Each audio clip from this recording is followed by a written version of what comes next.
আপনার বিয়ে করা প্রয়োজন, ভালো কথা। এক্ষেত্রে সবার আগে সৎ সাহস তৈরি করুন এবং স্ট্রেইট আপনার অভিভাবকের সামনে গিয়ে বলে দিন আপনি বিয়ে করতে চান।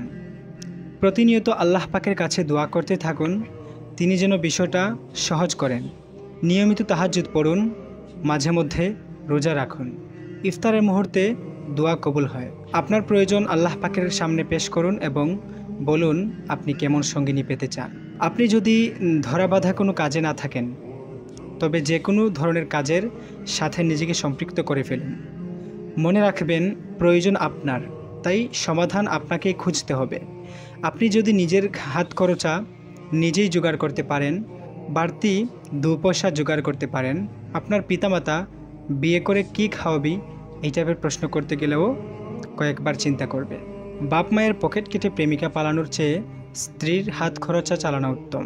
এই বোঝ আপনাকেই আপনার পিতামাতাকে বোঝাতে হবে। সবচেয়ে বেশি আপনিই পারবেন তাদেরকে আপনার অবস্থা বুঝিয়ে বলতে, কারণ তাদের এবং আপনার জেনারেশনের একটা গ্যাপ আছে চিন্তা ভাবনার পার্থক্য। আপনি যা চান তার জন্য নিজে আগে চেষ্টা করুন, সেই সাথে আল্লাহর কাছে সাহায্য চান। মানুষ যখন পূর্ণ চেষ্টা করে আল্লাহর উপর, সে ব্যাপারটি ন্যস্ত করে সাহায্য চায়, আল্লাহ পাক অবশ্যই তার দোয়া কবুল করেন। সুবহানাল্লাহ।